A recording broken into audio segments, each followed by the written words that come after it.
ವೈಯಕ್ತಿಕ ಬದುಕಲ್ಲಿ ಎಷ್ಟು ಸಮಯ ನೀವು ಓದೋದಕ್ಕೆ ಮೀಸಲಿಡ್ತೀರಾ? ಯಾವ್ಯಾವ ವಿಷಯವನ್ನ ನೀವು ಗಮನಿಸ್ತೀರಾ? ಓದೋದು ಅನ್ನೋ ವಿಚಾರ ಬಂದಾಗ ನನಗೆ ಇಂಥದ್ದೇ ಅಂತ ಇಲ್ಲ.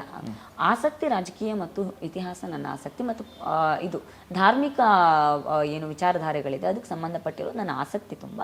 ಆದರೆ ಅದರಿಂದ ಆಚೆಗೆ ಎಕನಾಮಿಕ್ಸ್ನ ಬಗ್ಗೆ, ದೇಶದ ಆರ್ಥಿಕತೆಯ ಬಗ್ಗೆ, ವಿಜ್ಞಾನಗಳ ಬಗ್ಗೆ, ವಿಜ್ಞಾನಕ್ಕೆ ಸಂಬಂಧಪಟ್ಟಿರುವ ಬಗ್ಗೆ, ಕಲಾ ಕ್ಷೇತ್ರದ ಬಗ್ಗೆ ಪುಸ್ತಕಗಳನ್ನು ನಾನು ಓದ್ತೀನಿ. ನನಗದು ಬಹಳ ಇಷ್ಟ. ಬಹುತೇಕರ ಆತ್ಮಚರಿತ್ರೆಗಳನ್ನು ಓದ್ತೀನಿ. ಎಲ್ಲೋ ಒಂದು ಹೊಸ ಚೈತನ್ಯ ನನಗದು ಕೊಡುತ್ತೆ.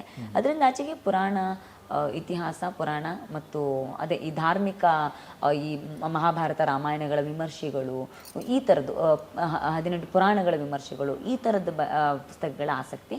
ಸಮಯ ಇಂತಿಷ್ಟೇ ಅಂತ ಎಲ್ಲೂ ಮೀಸಲಿಡಲ್ಲ. ಪತ್ರಿಕೆಗಳನ್ನು ಓದ್ತೀನಿ, ಪ್ರತಿನಿತ್ಯ ಪತ್ರಿಕೆಗಳನ್ನು ತಪ್ಪದೆ ಓದ್ತೀನಿ. ಸಮಯ ಚೈತ್ರ ಮಾತಾಡದೆ ಹೋದರೆ, ಬೇರೆ ಏನೂ ಕೆಲಸ ಮಾಡದೆ ಹೋದರೆ ಪುಸ್ತಕ ಓದ್ತಿರ್ತಾಳೆ ಅಷ್ಟಂತ. ನಿಮ್ಮ ತಂಗಿ ತುಂಬ ಒಂದು ಕಂಪ್ಲೇಂಟ್ ಮಾಡಿದ್ರು ನಿಮ್ಮಲ್ಲಿ, ಸಿಕ್ಕಾಪಟ್ಟೆ ಮನೆಗೆ ಬೈತಾ ಇರ್ತಾರೆ ಅಂತ. ಬಿಗ್ ಬಾಸ್ ಅಲ್ಲೇ ಕಂಪ್ಲೇಂಟ್ ಮಾಡಿದ್ರು, ಯಾಕೆ ಅಂತ? ಅಂದರೆ ನನಗಿಂತ ತುಂಬ ಚಿಕ್ಕವಳು, ನನಗವಳು ತಂಗಿ ಅನ್ನೋದಕ್ಕಿಂತ ಮಗಳಿದ್ದ ಹಾಗೆ. ನಾನು ಅವಳನ್ನು ಯಾವಾಗಲೂ ಹಾಗೆ ನೋಡಿದ್ದೀನಿ. ಸೊ ಒಂದು ತಾಯಿ ಅನ್ನುವ ಜವಾಬ್ದಾರಿ ನನಗೆ ಯಾವಾಗಲೂ ಅವಳ ಮೇಲೆ ಇದ್ದೇ ಇರುತ್ತೆ. ಸೊ ಅವಳ ಬಗ್ಗೆ ಸಾಕಷ್ಟು ಕನಸುಗಳನ್ನು ಕಟ್ಕೊಂಡಿರೋಳು ನಾನು. ಹಾಗಾಗಿ ಅದೇ ನಮ್ಮ ಮನೆಯಲ್ಲಿ ಎಲ್ಲರೂ ಅವಳನ್ನು ತುಂಬ ಮುದ್ದು ಮಾಡ್ತಾಳೆ. ಕೊನೆ ಮಗಳು ಅನ್ನೋ ಕಾರಣಕ್ಕೆ ಅಪ್ಪ ಅಮ್ಮ ಎಲ್ಲರೂ ಮುದ್ದು ಮಾಡ್ತಾರೆ.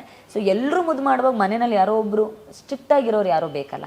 ಸೊ ಆ ಸ್ಟ್ರಿಕ್ಟಾಗಿ ಒಂದು ಸ್ವಲ್ಪ ಗದರಿಸುವ ಜವಾಬ್ದಾರಿ ನನಗೆ ಇಷ್ಟು ವರ್ಷದಿಂದ ಬಂದಿದೆ. ಆ ಜವಾಬ್ದಾರಿ ನಾನೇ ತಗೊಂಡಿದ್ದೀನಿ. ಹಾಗಾಗಿ ಸಲಿಗೆ ಕೊಡಬೇಕಾದ್ರಲ್ಲಿ ಸಲಿಗೆ ಕೊಟ್ಟಿದ್ದೇನೆ. ಅದರಿಂದ ಆಚೆಗೆ ಸ್ವಲ್ಪ ಶಿಸ್ತಿನಿಂದ ಇಡಬೇಕು ಅನ್ನೋ ಕಾರಣಕ್ಕೆ ಒಂದು ಸ್ವಲ್ಪ ಗದರ್ತೇನೆ.